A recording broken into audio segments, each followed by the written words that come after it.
అంటే వాళ్ళ మీద ముందుగానే అంచనా ఉంది, వాళ్ళనే బద్నాం చేద్దామనే ఒక ప్రయత్నం సీరియస్గా చేశారు. ఎందుకంటే అమ్మాయి కుటుంబం వాళ్ళు చాలా డబ్బున్న వాళ్ళే, డబ్బులు ఆశించిన వాళ్ళు. నాకు న్యాయం జరగదు, నా శరీరాన్ని ఉపయోగించుకొని నన్ను మానసికంగా హింసించావు, దుర్మార్గంగా నువ్వు నన్ను ఇబ్బందులు పాలు చేశావు, వెళ్ళి చేసుకొని ఏ అమ్మాయిని అడుగుతాను. ఇంకొకటి రెండు మైనార్టీ తీరని అమ్మాయిని, ఆ అమ్మాయి ఎన్ని ప్రలోభాలు పెట్టి ఉంటావు, ఎంత మద్యం మత్తులో నువ్వు చేసుంటావు, అది కూడా క్లియర్గా కనపడుతుంది. ఈరోజు ఆ అమ్మాయికి అతను చేసిన చాటింగ్ అంతా కూడా బయట ఈరోజు సోషల్ మీడియాలో కూడా వచ్చింది. ఏం మాట్లాడాడు, ఏం చేశాడు, లేకుండా నేను ఉండలేను, రోజు వారికి హింసించడం అనేది కూడా క్లియర్గా కనపడుతుంది. ఇవన్నీ చేసినాక పోలీసు వాళ్ళు ఇంకా విచారిస్తున్నాం అనడం అంటే అది కంపల్సరిగా దాన్ని నీరు గార్చడానికి రేపు హైకోర్టులో యాంటిసిపేటరీ బెయిల్ మీద విచారణ ఉంది అని చెప్పారు. మేము ఒకటే కోర్టును కోరుతున్నాం, ఇక్కడ ఈ రాష్ట్రంలో ఉండే మహిళలకి, ఈ దేశంలో ఉండే మహిళలకి, బాధితులకి మీరు బాధితుల పక్షాన చట్టం ఉంటుందా లేదా, న్యాయమూర్తులు ఉంటారా లేదా అని మాకు ఆందోళన. ఎందుకంటే 8వ తారీఖు రోజు జరిగితే 14వ తారీఖు వరకు అంటే 6 days మీకు ఇంకా అరెస్ట్ చేయకుండా ఉన్నాము. పైగా పోలీసు వాళ్ళు చెప్తున్న ఇంకొక విచిత్ర వాదన ఏంటంటే మాకు అతను ఎక్కడున్నా దొరకట్లేదు అంటారు. దొరకనుడు హైకోర్టులో సంతకం ఎట్లా చేశాడు, పిటిషన్ పైన ఎంట్రీ ఆర్డర్ మీద ఎలా సంతకం చేశాడు అంటే, మీకు మిమ్మల్ని వ్యతిరేకించి ప్రభుత్వం మీద మాట్లాడే వాళ్ళైతే నీకు తొందరగా దొరుకుతారు. రాత్రి ఇళ్ల మీద దాడి చేసి ఉద్యమకారులను అరెస్ట్ చేస్తారు. ఎందుకు ఇతన్ని అరెస్ట్ చేయట్లేదు? ఈ రాజ్యాంగాన్ని కాపాడుతామని హోంశాఖని నీ చేతుల్లో పెట్టుకొని ఎందుకు అరెస్ట్ చేయట్లేదు? కొంచెం వెనకాలకు ఉండాలి.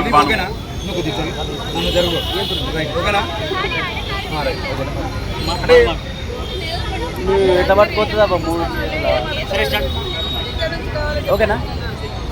ఒక ఫోక్స్ విషయం వెంటనే రియాక్షన్ వెంటనే జైలు వేయడం లేకపోతే దానికి సంబంధించి జడ్జి చెప్తుంది చూడాల్సిన అవసరం. కానీ ఇందులో స్ట్రిక్ట్ ఏర్పాటు చేయడం దేశంలో ఇక్కడ మించిన ఫోక్స్ రోజు వందల కేసులు ఫోక్సో చట్టం కింద నమోదవుతున్నాయి. ఎక్కడ సిట్టు ఇక్కడే ఎందుకు వేశారు? ఈ సిట్టు పేరుతో కార్యయాపన కోసమా, సిట్టు పేరుతో దొంగ నాటకం డ్రామాకు తీశారా అని మేము ప్రశ్నిస్తున్నాం. ప్రతి ఫోక్సోలో సిట్టు వేసే ఆనవాయితీ ఎక్కడైనా ఉందా, లేదా ఇక్కడే కొత్తగా మీరు మొదలు పెట్టారా? ఎవరి కంటి కోసం కంటి చర్యలుగా సిట్టుని ముందుకు తెచ్చారని ఆ సిట్టుకు వచ్చిన అధికారులు కూడా ఏం మాట్లాడుతుంది. రిద్ధి రాజు ఆమె ఆధారాలుంటే అరెస్ట్ చేస్తాం, మళ్ళొకసారి చదువుకోమ్మా, ఫోక్సో కేసులు మీరు మళ్ళొకసారి పరిశీలించండి, చదవండి. ఫోక్సో కేసులు నమోదయ్యాక ప్రాథమిక ఆధారాలు ఉన్నాయా లేవా అనేది బాధితులు సబ్మిట్ చేసిన రోజే చూస్తారు. దానికి 24 గంటల్లో చూస్తారు. దానికి 6 రోజులు అంతా పెట్టింది, 6వ రోజు. కాబట్టి ఇన్ని రోజుల తర్వాత ఆధారాలు ఉంటే చూస్తాము అని చెప్పి నిన్న 12వ తారీఖు నోటీస్ ఇచ్చారు. స్టేషన్ బెయిల్ ఉన్న కేసులకి నోటీస్ ఇస్తారు. స్టేషన్ బెయిల్ లేని నాన్ బెయిలబుల్ అఫెన్స్ ఉన్న కేసుల్లో పిలుస్తారు, ఫోన్ చేసి పిలుస్తారు. ప్రతిసారి పోయి బజార్లో పట్టుకుని నాకు రమ్మని మేము కూడా అంటలేము. ఎవరైనా నేరస్తు నిర్ధారణ కాకుండా వాడిని అగౌరవంగా తీసుకురమ్మని చెప్పట్లేదు. కానీ బాబు వాడి దగ్గర కేసు నమోదైంది, పోలీస్ స్టేషన్కి వస్తావా, మమ్మల్ని వచ్చి మాట్లాడమంటావా అని అడగాలి. అతను వీళ్ళైనా వెళ్ళి మాట్లాడాలి, అతను రావాలి. అలా పిలిచినప్పుడు రాకపోతే అరెస్ట్ చేయాలి. కానీ నోటీస్ ఇచ్చేది ఫోక్సో కేసులో లేదు. రెండో అంశం ఏంటంటే, ఏ ఫోక్సో కేసులో అయినా నమోదు కాగానే నువ్వు నిరూపించుకో, ఆ కర్మేదో నీది, నిరూపించుకోవాల్సిన బాధ్యత ఉంటే నీ మీద ఫోక్సో ఉందని 20 ఏళ్ల పిల్లలు గుంజుకొని చేసినవి కూడా ఉన్నాయి. అసలు ఫోక్సోలో మరణదండలు తెచ్చింది బీజేపీ ప్రభుత్వం. ఒకప్పుడు అసలు మేమందరం వ్యతిరేకించాం. ఫోక్సోలో 20 ఏళ్ళ 21 ఏళ్ళ పిల్లలు ఉంటారు, 19 ఏళ్ళ అబ్బాయిలు ఉంటారు. ఈ హార్మోన్స్ ప్రభావం కానీ లేకపోతే ఓటు కల్చర్ ప్రభావం కానీ చుట్టూ ఉన్న ఒక దిగజారిన అనైతిక వాతావరణంలో పిల్లలు తప్పు చేయవచ్చు. వాళ్ళు కంట్రోల్ తప్పవచ్చు, వాళ్ళు కన్ఫ్యూజ్ కావచ్చు, లేకపోతే ఇంకా మొత్తం ఒక సెక్స్ ఈయన సంస్కృతి ఏదైతే ఉందో దాని ప్రభావాన్ని కూడా 20 ఏళ్ళ పిల్లలు కూడా తప్పలేదు. అప్పుడు వాళ్ళని సరిదిద్దాలి, వాళ్ళని రియలైజ్ చేయాలి.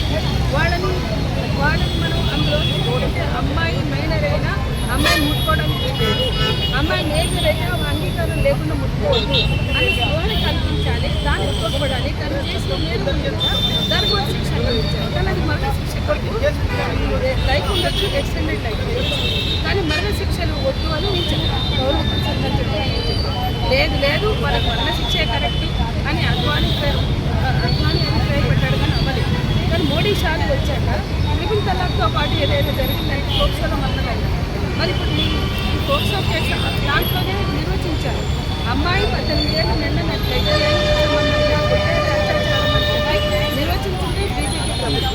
మరి ఈరోజు ఎట్లా ఎగ్జామిషన్ అయ్యాడు బండి సంజయ్ కొడుకుని నేను ప్రశ్నిస్తున్నాను. బండి సంజయ్ కొడుకు బండి పెట్టిందని పోక్సో అట్రాక్ట్ అవుతుంది. సో పోక్సో కేసు నమోదు చేసినట్లయితే ముందు అరెస్ట్ చేసి విచారించారు, నిష్పక్షపాతంగానే విచారించారు. మీకు ఆధారాలు దొరకకపోతే మీకు నిర్దోషి అంటే అతను నిరపరాధని మారితే అతని మీద చర్యలు దానిని బట్టి ఉంటాయి, శిక్షలు కూడా దాన్ని బట్టి ఉంటాయి.